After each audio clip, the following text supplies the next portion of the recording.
Jimmy ജെയിംസിലേക്ക് ആദ്യം. Jimmy, ഇപ്പോൾ ഇന്നത്തെ ഡെവലപ്മെന്റ്സ്, കേരള കോൺഗ്രസിലെ വിവിധ നേതാക്കളിൽ നിന്ന് വന്ന പ്രതികരണം, ഞങ്ങൾ ഇവിടെ തന്നെയാണ് എന്ന ഫേസ്ബുക്ക് പോസ്റ്റിലൂടെ CPM-നെ ബോധ്യപ്പെടുത്തേണ്ട ഒരു സാഹചര്യം, എന്താണ് തോന്നുന്നത്? ഇലയടരുമോ?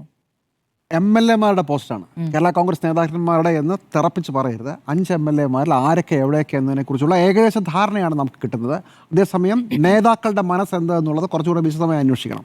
2, ഇല അടരുമോ, ഇല പിളരുമോ, ഇല രണ്ടാകുമോ, 2 ഇല 2 കഷ്ണത്തിലേക്ക് പോകുമോ മുതലായ കാര്യങ്ങളും ചോദിക്കണം. ഈ കേരള കോൺഗ്രസിൻ്റെ ചിഹ്നം 2 ഇലയാകുന്നതിന് മുമ്പ് ആനയായിരുന്നു. ആനയും കുതിരയുമായിരുന്നു. അന്ന് PJ ജോസഫിൻ്റെതാണ് കുതിര, ഇപ്പുറത്ത് ആനയാണെന്നാണ് എൻ്റെ ഓർമ്മ. അന്ന് മുതൽ തുടങ്ങിയ പിളർച്ചയും വളർച്ചയും അതിനുശേഷം പിന്നെയും പിളരുമാണ്. അതിന് KM മാണി തന്നെ പറഞ്ഞ ഒരു താത്വികമായ വ്യാഖ്യാനം, വളരും തോറും ഞങ്ങൾ പിളരും, പിളരും തോറും ഞങ്ങൾ വളരും എന്നുള്ളതാണ്. അത് പരിഹാസമായാലും ശരിയായാലും കേരള രാഷ്ട്രീയത്തിൽ ഒരു പ്രസക്തമായ ഒരു പദവി എല്ലാ കാലത്തും ഉണ്ടായിരുന്ന ഒരു കാലത്താണ് ഈ പിളരലും മറ്റുമൊക്കെ ഉണ്ടായിക്കൊണ്ടിരുന്നത്. 2 നിർണായക ഘട്ടങ്ങളിൽ ഇപ്പോൾ എല്ലാവരും ചോദിക്കുന്ന ഒരു പ്രധാനപ്പെട്ട കാര്യം, ഈ നിർണായക ഘട്ടത്തിൽ കേരള കോൺഗ്രസിന് ഇങ്ങനെ പോകാൻ പറ്റുമോ എന്നുള്ളതാണ്. കേരള കോൺഗ്രസിൻ്റെ ചരിത്രം അതാണെന്നേ. ഇതിനു മുമ്പ് EK നായർ മന്ത്രിസഭയെ വലിച്ച് താഴെയിട്ടത് ഒരു കാര്യവുമില്ലാതെ കേരള കോൺഗ്രസ് മാണി വിഭാഗം മറുകണ്ഠം ചാടിയപ്പോഴാണ്. 1981-ലാണത്. അതിനുശേഷം 2010-ൽ തദ്ദേശ തെരഞ്ഞെടുപ്പിന് തൊട്ട് മുമ്പ് PJ ജോസഫ് LDF വിടുന്നത് ഇതുപോലെ പ്രത്യേകിച്ച് ഒരു കാര്യവുമില്ലാതെയാണ്. അങ്ങനെ 2 തവണ ഇത് ചെയ്തിട്ടുണ്ട്. അല്ലാതെ തന്നെ നിരവധി തവണ പല പിളരലുകളുമൊക്കെ പ്രത്യേകിച്ച് യുക്തിയൊന്നുമില്ല. നമ്മുടെ ഒരു രാഷ്ട്രീയ പ്രസക്തി എന്താണെന്നതിനെക്കുറിച്ച് മാത്രം കൺസേൺഡ് ആയിട്ടുള്ള ഒരു സാധ്യത മാത്രമായിരുന്നു. അതുകൊണ്ട് കേരള കോൺഗ്രസിന് പിളരാനുള്ള എല്ലാ സാധ്യതയും, കേരള കോൺഗ്രസിന് ഒരുമിച്ച് തന്നെ മാറാനുള്ള സാധ്യത ഇതെല്ലാമുണ്ട്. ഇപ്പോഴത്തെ സാഹചര്യത്തിൽ കേരള കോൺഗ്രസ് ഒറ്റയടിക്ക് പിളർന്നു പോകുമോ എന്നുള്ളതാണ് മാറിപ്പോകുമോ എന്നുള്ളതാണ് നമ്മുടെ ചോദ്യമെങ്കിൽ, ചരിത്രം പറയുന്നത് കേരള കോൺഗ്രസ് ഇനി അങ്ങനെ മാറിയാലും ഒരു കഷ്ണമൊക്കെ ഇപ്പുറത്ത് നിൽക്കുമായിരിക്കും. അതല്ല ഇവിടെ ചോദ്യം, എന്തിന് പിളരുന്നു എന്നുള്ളതാണ്. നോക്കണേ, ജോസ് കെ മാണി എന്ന് പറയുന്ന രാഷ്ട്രീയ നേതാവിൻ്റെ രാഷ്ട്രീയ അസ്തിത്വം ചോദ്യം ചെയ്യപ്പെടാൻ തുടങ്ങിയിട്ട് കുറച്ച് നാളായി. ജോസ് കെ മാണി, കേരള കോൺഗ്രസ്, ഇതെല്ലാം പാലായുമായി ബന്ധപ്പെട്ടാണ്. പാല അടങ്ങുന്ന പാർലമെൻറ്റ് മണ്ഡലം കേരള കോൺഗ്രസിൻ്റെ കയ്യിലില്ല. പാല എന്ന നിയമസഭാ മണ്ഡലം കയ്യിലില്ല. KM മാണിയുടെ, ജോസ് കെ മാണിയുടെ വീടിരിക്കുന്ന മുനിസിപ്പൽ വാർഡ് അതുപോലും കേരള കോൺഗ്രസിൻ്റെ കയ്യിലില്ല. ഇങ്ങനെ ദുർബലമായി നിൽക്കുന്ന പാല സെൻട്രൽ, അവരുടെ ഹൃദയഭൂമിയിൽ അവർക്ക് യാതൊരു തരത്തിലുള്ള ബേസും ഇല്ലാതിരിക്കുന്ന ഒരു സാഹചര്യത്തിലാണ് കേരള കോൺഗ്രസ് മാണി വിഭാഗം മറുപക്ഷത്തേക്ക് പോകുന്നതിനെക്കുറിച്ച് ആലോചിച്ച് തുടങ്ങിയത്. അതിന് പിന്നിൽ കത്തോലിക്ക സഭയാണെന്ന് എല്ലാവരും പറഞ്ഞു. ഞാനത് തിരുത്തുകയാണ്. കത്തോലിക്ക സഭ ഒരുമിച്ച് ഒരു ഒറ്റ സെൻറ്ററായി നിന്ന് എല്ലാവരും കൂടെ ചേർന്ന്, ബിഷപ്പ്മാരെല്ലാം കൂടെ യോഗം ചേർന്നിട്ട് നിങ്ങൾ അപ്പുറത്തേക്ക് പോകണം, നിങ്ങൾ ഇപ്പുറത്തേക്ക് വരണം, അങ്ങനെയല്ല. ഇതിനു മുമ്പ് PJ ജോസഫ് 2010-ൽ മറുകണ്ഠം ചാടുമ്പോഴും കത്തോലിക്ക സഭയുടെ പിന്തുണയായിരുന്നു. അത് കത്തോലിക്ക സഭയിലെ ചില ബിഷപ്പുമാരുടെ ചില അതിരൂപതകളുടെ സ്വാധീനമാണുള്ളത്. ഇത്തവണ 2 പേരാണെന്നാണ് ഞാൻ മനസ്സിലാക്കുന്നത്. അത് ഒന്ന് ചങ്ങനാശ്ശേരിയാണ്. ചങ്ങനാശ്ശേരിയിലെ ബിഷപ്പ് തോമസ് തറയിലാണ് ഇതിന് ഒരു പ്രധാന കക്ഷി. മറ്റൊന്ന് മലബാറിൽ നിന്നുള്ള ജോസഫ് പാമ്പ്ലാനിയാണ്. ഈ 2 പേരുടെ സമ്മർദ്ദമാണ് ഇതിനകത്ത് കാര്യമായിട്ടുള്ളത്. പക്ഷേ ഇന്ന് നോക്കൂ എന്താണ് സംഭവിച്ചിരിക്കുന്നത്. ജോസ് കെ മാണി മുന്നണി വിട്ട് പോകും എന്ന് പറഞ്ഞെടുത്തുനിന്ന് ജോസ് കെ മാണിയുടെ തന്നെ ഫേസ്ബുക്ക് പോസ്റ്റോട് കൂടിയാണ് ഇന്നത്തെ കഥയുടെ ആൻറ്റി ക്ലൈമാക്സ് തിരിയുന്നത്. അത് ഒരു പ്രാവശ്യം തിരുത്തി എന്നുള്ള രണ്ടാമത്തെ കാര്യം.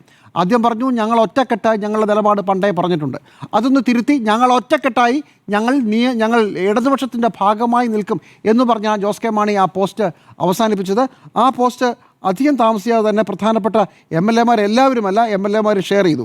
ആ ഷെയർ ചെയ്ത ആളുകൾ എപ്പോൾ ഷെയർ ചെയ്തു, എങ്ങനെ ഷെയർ ചെയ്തു എന്നത് കൂടെ ഒന്ന് ആലോചിച്ചാൽ നന്നാവും. കാരണം ജോസ് കെ മാണിയുടെ ഫേസ്ബുക്ക് പോസ്റ്റ് വരുന്നതിന് മുമ്പാണ് റോഷി അഗസ്റ്റിൻ മന്ത്രി തുടരും എന്ന് പറഞ്ഞൊരു ഫേസ്ബുക്ക് പോസ്റ്റ് ഇട്ടത്. ആ തുടരും എന്ന് പറഞ്ഞ ഫേസ്ബുക്ക് പോസ്റ്റിനെ പിന്തുണച്ചുകൊണ്ട് ആ ഫേസ്ബുക്ക് പോസ്റ്റ് അതുപോലെ തന്നെ തുടരും എന്ന് പറഞ്ഞ് റാന്നിയിൽ നിന്നുള്ള MLA പ്രമോദ് നാരായണനും ഷെയർ ചെയ്തു. അപ്പോൾ 2ആയി. ആകെ 5 MLA-മാരാണ്, അതിൽ 2 പേർ ഷെയർ ചെയ്യുന്നു. പെട്ടെന്ന് മൂന്നാമത്തെ ഫേസ്ബുക്ക് പോസ്റ്റ് ജോസ് കെ മാണിയുടെ വകയാണ്. അത് 1 മണിക്കൂറിനിടയിൽ ഇടതു മുന്നണിയുടെ കൂടെ എന്നൂടെ പറഞ്ഞ് ഫേസ്ബുക്ക് പോസ്റ്റ് വരുന്നു. അപ്പോൾ സമ്മർദ്ദത്തിൻ്റെ ഒരു പശ്ചാത്തലത്തിലാണ് ജോസ് കെ മാണി ഇന്ന് ആ ഫേസ്ബുക്ക് പോസ്റ്റ് ഇട്ടത് എന്നുള്ളത് പ്രധാനപ്പെട്ടതാണ്. പക്ഷേ അതിൽ അവസാനത്തെ വരി കൂടെ ശ്രദ്ധിക്കണം. ആ മുദ്ര ശ്രദ്ധിക്കാതെ പോകരുത്. ഇടതു മുന്നണിയുടെ കൂടെ ഒറ്റക്കെട്ടായി എന്നൊക്കെ പറഞ്ഞതിന് ശേഷം ഒറ്റക്കെട്ടായി തീരുമാനമെടുത്ത് മുന്നോട്ട് പോകും എന്ന് കൂടി ജോസ് കെ മാണി പറഞ്ഞു. പിന്നെ തിരുത്തി മാറ്റി ഏറ്റവും അവസാനത്തെ. അപ്പോൾ ആദ്യത്തെ ഉദ്ദേശം അതാണ്. അപ്പോൾ ഈ 14, 16, 15, 16 തീയതികൾ ഏതെങ്കിലും ഒരു ദിവസം നടക്കുന്ന ഒരു യോഗത്തിൽ അത് വളരെ നിർണായകമാണെന്ന് പറയുന്ന ഒരു സാഹചര്യത്തിൽ ആരൊക്കെ കൂടെയുണ്ട്, ആരൊക്കെ കൂടെ ഇല്ല എന്നും ഒന്ന് വെറുതെ എടുത്ത് നോക്കൂ. ഒന്ന് ഇടുക്കിയിൽ നിന്നുള്ള MLA-ആണ്, മന്ത്രിയാണ്, റോഷി അഗസ്റ്റിനാണ്. അദ്ദേഹം മന്ത്രിയായത് ഇടതുപക്ഷത്ത് നിന്ന് ജോസ് കെ മാണി പാലായിൽ പരാജയപ്പെടുകയും അദ്ദേഹത്തിന് മന്ത്രിസ്ഥാനം കിട്ടുകയും ചെയ്തു. അദ്ദേഹം LDF-മായി വളരെ ക്ലോസ് ആയിട്ട് നിൽക്കുന്ന ഒരു കക്ഷിയാണ്. മറ്റൊന്ന് റാന്നി MLA പ്രമോദ് നാരായണനാണ്. അവിടെയും ഇടതുപക്ഷത്തിൻ്റെ പിന്തുണ ഒരു പ്രധാനപ്പെട്ട ഘടകമായിരുന്നു. ഈ രണ്ട് ആളുകൾ ഇപ്പോൾ കഴിഞ്ഞ തവണത്തെ അവരുടെയൊക്കെ ഭൂരിപക്ഷം എടുത്ത് നോക്കിയാൽ നിങ്ങൾക്ക് ഇതിൻ്റെ വേറൊരു കണക്ക് മനസ്സിലാവും. ഈ കഴിഞ്ഞ തവണ അവരുടെ 5 MLA മാരിൽ റോഷി അഗസ്റ്റിൻ 15,700 വോട്ടിനാണ് ഇടുക്കിയിൽ ജയിക്കുന്നത്. പ്രമോദ് നാരായണ റാന്നിയിൽ 10,000 വോട്ടിനാണ് ജയിക്കുന്നത്. കാഞ്ഞിരപ്പള്ളിയിൽ ഇപ്പം മിണ്ടാതിരിക്കുന്ന ഒരേ ഒരാളേ ഉള്ളൂ, അത് പ്രൊഫസർ ജയരാജാണ്. കാഞ്ഞിരപ്പള്ളിയിൽ നിന്നുള്ള അദ്ദേഹം ഒരക്ഷരം മിണ്ടിയിട്ടില്ല. അതുപോലെ തന്നെ ജോബ് മൈക്കിളും മിണ്ടിയിട്ടില്ല. ഈ ജോബ് മൈക്കിൾ, അതാണ് 5 പേർ, അതായത് ജോബ് മൈക്കിൾ, സെബാസ്റ്റ്യൻ കുളത്തിങ്കൽ, പ്രൊഫസർ ജയരാജ്, റോഷി അഗസ്റ്റിൻ, പ്രമോദ് നാരായൺ. അതിൽ ജോബ് മൈക്കിൾ ഒരു അക്ഷരം മിണ്ടിയിട്ടില്ല. ജോബ് മൈക്കിൾ കഴിഞ്ഞ തവണ ചങ്ങനാശ്ശേരിയിൽ കടന്നുകൂടിയത് 1190 വോട്ടിനാണ്. അപ്പോൾ പരാജയപ്പെടാനുള്ള ഒരു സാഹചര്യം UDF ഒരു തെരഞ്ഞെടുപ്പ് വന്നാൽ ആദ്യം ഇളകുന്നത് ചങ്ങനാശ്ശേരി ആയിരിക്കും. ചുരുക്കത്തിൽ ജോബ് മൈക്കിൾ ഇപ്പുറത്ത് തന്നെയാണെന്ന് നമുക്ക് വിചാരിക്കാം. അതുപോലെ തന്നെയാണ് സെബാസ്റ്റ്യൻ കുളത്തിങ്കൽ. അദ്ദേഹം ജോസ് കെ മാണിയുടെ ഫേസ്ബുക്ക് പോസ്റ്റാണ് ഷെയർ ചെയ്തത്. ബാക്കിയുള്ള ഇട്ടബല തുടരും എന്നിട്ടിട്ടില്ല എന്നുകൂടി ഓർക്കണം. എന്താണ് പൂഞ്ഞാറിൻ്റെ പ്രത്യേകത? പൂഞ്ഞാറിൽ വളരെ കാര്യമായി മുസ്ലിം ന്യൂനപക്ഷ വോട്ടുകൾ കൺസോൾട്ട് ചെയ്യുന്ന സ്ഥലമാണ്. അടുത്തവണ ആ വോട്ട് എങ്ങോട്ട് പോകുന്നുള്ള കാര്യത്തിൽ ആർക്കും ഒരു സംശയവും വേണ്ട. അപ്പോൾ ആ കസേരയും ഇളകുമേ LDFൻ്റെ കൂടെ നിന്നാൽ. അപ്പോൾ 2ആയി. 3 പ്രൊഫസർ ജയരാജാണ്, കാഞ്ഞിരപ്പള്ളിയാണ്. പ്രൊഫസർ ജയരാജ് പാർട്ടിയുടെ കൂടെ നിൽക്കാൻ ആഗ്രഹിക്കുന്നു എന്നുള്ളതാണ് നമുക്കിപ്പോൾ മനസ്സിലാക്കുന്നത്. ഇന്നലെ വിചാരിച്ചത് അങ്ങനെയല്ല. അപ്പോൾ 3-2 എന്നുള്ളതാണ് MLA-മാരുടെ ഒരു കക്ഷിനില എന്നാണ് ഞാൻ വിചാരിക്കുന്നത്. പക്ഷേ പാർട്ടിയിലെ മറ്റുള്ള ആളുകളും മറ്റുള്ള ബാഹ്യ സമ്മർദ്ദങ്ങളും എല്ലാം വരുമ്പോൾ എങ്ങനെയിരിക്കും? ഇവിടുത്തെ ഒരു പ്രധാനപ്പെട്ട വിഷയം ജോസ് കെ മാണി എന്ന് പറയുന്ന നേതാവ് KM മാണി എന്ന് പറയുന്ന നേതാവിൻ്റെ നിഴലായി പോലും ആകുന്നില്ല എന്നുള്ളൊരു പ്രശ്നമുണ്ട്. എന്തുകൊണ്ട് പാർട്ടിയെ പിളർത്തിക്കൂടാ എന്ന് ആലോചിക്കുന്ന റോഷി അഗസ്റ്റിനും ഇതേ നേതൃത്വപരമായ പ്രശ്നമുണ്ട്. കേരള കോൺഗ്രസ് എന്നൊരു പുതിയ പാർട്ടി ഉണ്ടാകുമോ എന്ന് ചോദിച്ചാൽ കുറച്ച് പാടായിരിക്കും. അങ്ങനെ ഒരു പാർട്ടി ഉണ്ടാക്കാനുള്ള ഒരു പദവിയിലേക്ക് റോഷി അഗസ്റ്റിന് എത്താൻ സാധ്യതയില്ല. വേറൊന്നുമല്ല, പണ്ടൊക്കെ ഉണ്ടായേനെ. ഇപ്പോൾ ഇത്തരം ഈർക്കിൽ പാർട്ടികൾക്ക് അല്ലെങ്കിൽ തന്നെ ശക്തി ക്ഷയിച്ചിരിക്കുന്ന സമയമാണ്. അവരുടെ പല മേഖലകളിലും അവർക്ക് ശക്തി വളരെ കുറവാണ്. ഇതാണ് നിലവിലുള്ള സാഹചര്യം. ഈ സമയത്ത് പാർട്ടിയുടെ ഒരു പൂർണ്ണ പിന്തുണ, സഭയുടെ പിന്തുണ, സഭയിലെ 2 അതിരൂപതകളുടെ പിന്തുണ, ഇതെല്ലാം ജോസ് കെ മാണിയുടെ കൂടെ ഉണ്ടെങ്കിൽ സുഖമായി ഇപ്പുറത്തേക്ക് വരാവുന്നതേ ഉള്ളൂ. പക്ഷേ ഇപ്പുറത്തെ സ്ഥിതി അങ്ങനെയല്ല. ഇപ്പോഴത്തെ സ്ഥിതി 2 സീറ്റുകളുള്ള കേരള കോൺഗ്രസ്, ജോസഫ് അവിടെയുണ്ട്. അവർ 11 സീറ്റിൽ മത്സരിക്കുകയും 2 സീറ്റിൽ ജയിക്കുകയും ചെയ്തു. ആ 2 സീറ്റ് ജോസ് കെ മാണിയുമായി മത്സരിച്ച് ജയിച്ച സീറ്റുകളാണ്. അപ്പോൾ ജോസ് കെ മാണി വെറുതെ. ഇപ്പോൾ മോൻസ് ജോസഫ് അല്പം മുമ്പ് പറഞ്ഞു ഈ ചർച്ച തന്നെ അപ്രസക്തമാണ്. കാരണം അവരുടെ നേതാക്കളെല്ലാം ജോസ് കെ മാണി അടക്കം ഞങ്ങൾ ഇടതുപക്ഷത്തിന് കൂടി അടിയുറച്ച് നിൽക്കും എന്ന് പറഞ്ഞിട്ട് നിങ്ങൾക്ക് എന്താ സംശയം എന്നുള്ളതാണ് ജോസ് കെ മാണി ചോദിക്കുന്ന ഒരു റോഷി ചോദിക്കുന്ന പ്രധാനപ്പെട്ട ചോദ്യം. ശരിയാണ്, പക്ഷേ തെറ്റുമാണ്. കാരണം കേരള കോൺഗ്രസിൻ്റെ ചരിത്രത്തിൽ തലേദിവസം വരെ ഞങ്ങൾ കൂടെ ഉണ്ട്, ധൈര്യമായി നിൽക്കും എന്ന് പറഞ്ഞതിന് ശേഷം ചില പ്രത്യേക സാഹചര്യങ്ങളിൽ ഞങ്ങൾക്ക് മുന്നണി മാറേണ്ടി വന്നു എന്ന് പറയുന്നതാണ് നമ്മൾ ഇതുവരെ കണ്ടിട്ടുള്ളത്. അപ്പോൾ കേരള കോൺഗ്രസിൽ എന്തും സംഭവിക്കാനുള്ള സാധ്യതയുണ്ട്. പക്ഷേ ഇടതുമുന്നണിയുടെ പിന്തുണയുണ്ടെങ്കിൽ CPM കേരള കോൺഗ്രസിനെ പിളർത്തും. അങ്ങനെയാണെങ്കിൽ കേരള കോൺഗ്രസ് ഉണ്ടാകും. റോഷി അഗസ്റ്റിൻ്റെ നേതൃത്വത്തിൽ ഒരു പുതിയ കേരള കോൺഗ്രസ് ഉണ്ടാകാനുള്ള എല്ലാ സാധ്യതയുമുണ്ട്. അങ്ങനെ പിളർന്നായിരിക്കും നിൽക്കാൻ സാധ്യത. ജോസ് കെ മാണിയുടെ കാര്യത്തിൽ ഒരു പ്രശ്നം 2016-ൽ 2014-15 ബാർക്കോഴ വിഭാഗത്തിൽ ശക്തി ക്ഷയിച്ച് കേരള കോൺഗ്രസ് ഒരു വഴിക്കായതിനു ശേഷം അവർ 2016 ഇലക്ഷൻ ശേഷം മുന്നണി വിടുന്നു. മുന്നണി വിട്ട ശേഷം ഒട്ടും സ്റ്റഡിയല്ലാത്ത കുറച്ചുനാൾ വെറുതെ ഇരുന്നു. മൂന്നാം കക്ഷിയായിട്ട് നിയമസഭയിലിരുന്നു. അതിനുശേഷം UDFൻ്റെ കൂടെ കൂടി പിന്നെ കുറച്ച് വഴക്കുകൾ ഉണ്ടാക്കി 2020 ആകുമ്പോഴത്തേക്ക് അവരെ UDFിൽ നിന്ന് പുറത്താക്കുകയാണ്. ഒരൊറ്റ വരിയാണെന്ന് ബെന്യാമിനാണ് വായിച്ചത്. ഞങ്ങൾ കേരള കോൺഗ്രസ് മാണി വിഭാഗത്തെ പുറത്താക്കുന്നു, ജോസ് കെ മാണി വിഭാഗത്തെ ഒരുമിച്ച് നിൽക്കുന്ന സമയമാണ് ജോസഫായിട്ട് പുറത്താക്കുന്നു എന്ന് പറയുകയായിരുന്നു. അപ്പോൾ അവിടെ നിന്ന് ഒരു 5 വർഷം കഴിയുമ്പോൾ അടുത്ത കൺഫ്യൂഷനാണ്. പാലായിൽ ഒരു സ്വന്തം അസ്തിത്വം ഉറപ്പിക്കാൻ പറ്റാത്ത ഒരു പ്രധാനപ്പെട്ട പ്രശ്നം ജോസ് കെ മാണിക്കുണ്ട്. അടുത്ത തവണയെങ്കിലും ജോസ് കെ മാണിക്ക് മത്സരിച്ച് ജയിക്കണം. ജോസ് കെ മാണിയുടെ ട്രാക്ക് റെക്കോർഡ് നോക്കൂ. അദ്ദേഹത്തിന് ലോക്സഭയിലേക്കുള്ള ആദ്യ തെരഞ്ഞെടുപ്പിൽ വളരെ ദയനീയമായി PC തോമസിനോട് തോറ്റാണ് അദ്ദേഹത്തിന് തെരഞ്ഞെടുപ്പ് തുടങ്ങുന്നത്. പക്ഷേ അതിനുശേഷം വളരെ വലിയ വിജയങ്ങൾ പാർലമെൻറ്റിലേക്ക് അദ്ദേഹത്തിന് ഉണ്ടാക്കി. പക്ഷേ പാലാ നിയമസഭാ മണ്ഡലത്തിൽ കഴിഞ്ഞ തവണത്തെ പരാജയം വൻ തിരിച്ചടിയായിരുന്നു, അപ്രതീക്ഷിതമായിരുന്നു. അപ്പോൾ ജോസ് കെ മാണി അദ്ദേഹത്തിൻ്റെ പേഴ്സണൽ എക്സ്റ്റൻസ് ആണ് നോക്കുന്നത്. അതിനെന്താണ് ഒരു വഴി? കോട്ടയവും പത്തനംതിട്ടയും ഇടുക്കിയും ഈ തദ്ദേശ തെരഞ്ഞെടുപ്പിൽ വാഷ് ഔട്ടായി UDFന് അനുകൂലമായി പോയെങ്കിൽ, LDF അവിടെ നിന്ന് തൂത്തെറിയപ്പെട്ടെങ്കിൽ അടുത്ത തെരഞ്ഞെടുപ്പിലും അതാണ് സാധ്യതയെങ്കിൽ കേരള കോൺഗ്രസിൻ്റെ അസ്തിത്വം എവിടെ? അതോടൊപ്പം ജോസ് കെ മാണി ആലോചിക്കുക, അദ്ദേഹത്തിൻ്റെ അസ്തിത്വം എവിടെ? അപ്പോൾ പാർട്ടിയുടെ നേതാവിൻ്റെ അസ്തിത്വം വളരെ പ്രധാനപ്പെട്ടതാണ് ഈ പാർട്ടിയിൽ. കേരള കോൺഗ്രസിൻ്റെ ചരിത്രവും അങ്ങനെയാണ്. അങ്ങനെ ഇരിക്കെ MLA-മാർ എന്ന് പറയുന്നത് ഇനി 3 മാസത്തെ ആയുസ്സും കൂടെ ഉള്ളൂ ഈ MLA-മാർക്കെല്ലാം. അപ്പോൾ പാർട്ടിക്കകത്തെ ഭൂരിപക്ഷം ആർക്ക് എന്നുള്ളത് വളരെ പ്രധാനപ്പെട്ടത്. അതോടൊപ്പം റോഷി അഗസ്റ്റിൻ അവിടുത്തെ പ്രധാനപ്പെട്ട ഒരു പാർട്ടിയിലെ നേതാവ് തന്നെയാണ്.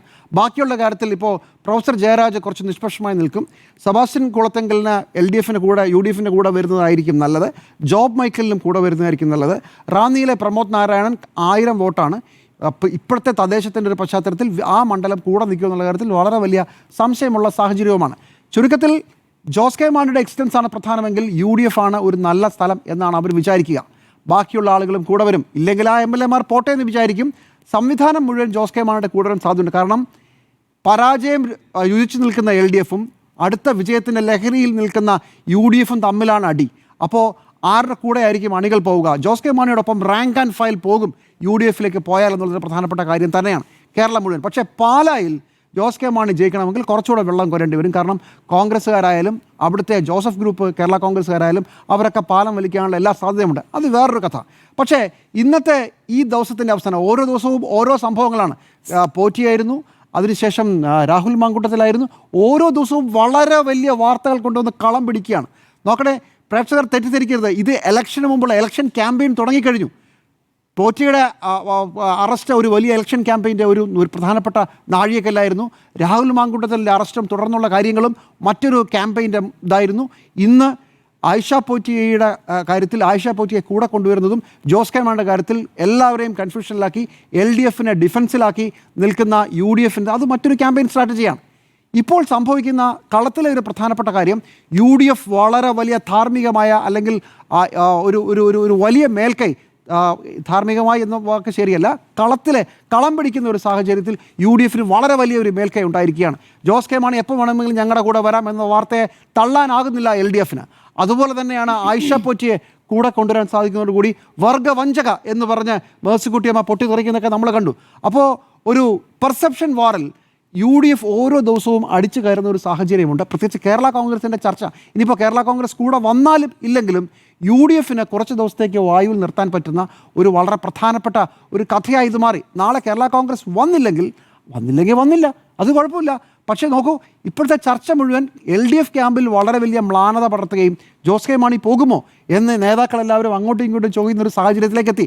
അത് തന്നെയാണ് UDFിന് വേണ്ടത്. അപ്പോൾ VD സതീശനോട് ചോദിക്കുന്നുണ്ട്, വിസ്മയം 1 വന്നു, നമ്മളിപ്പോൾ വിസ്മയം 1 പേര് വിട്ടു, വിസ്മയം 2 വരുമോ? നോക്കൂ, കാത്തിരിക്കൂ, ഇനി വേറെ എന്തെങ്കിലുമൊക്കെ ആവാം.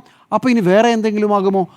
ആവനാഴിയിലെ അസ്ത്രങ്ങൾ മുഴുവൻ എടുത്തു വെച്ച് ഓരോന്നായി ഇന്ന് ആയിഷ പോറ്റി, നാളെ കേരള കോൺഗ്രസ്, നാളെ മറ്റന്നാൾ മറ്റാരെങ്കിലും എന്ന രീതിയിൽ കഥ നറേഷൻ ഉണ്ടായിക്കൊണ്ടിരിക്കുകയാണ്. മേൽക്കൈ ഈ കാര്യത്തിൽ പെർസെപ്ഷൻ വാറിൽ UDFിൻ്റെ കയ്യിലാണ്. ഒരു കാര്യം കൂടി, ജോസ് കെ മാണി വരുമോ ഇല്ലയോ എന്നുള്ള കാര്യത്തിൽ നമുക്ക് വ്യക്തത പറയാറായിട്ടില്ല.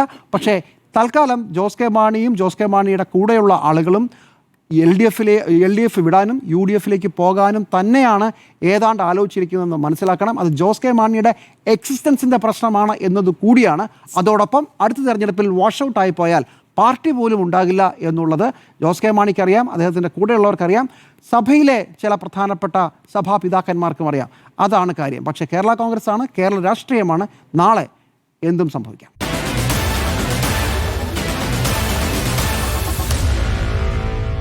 Meet the editors.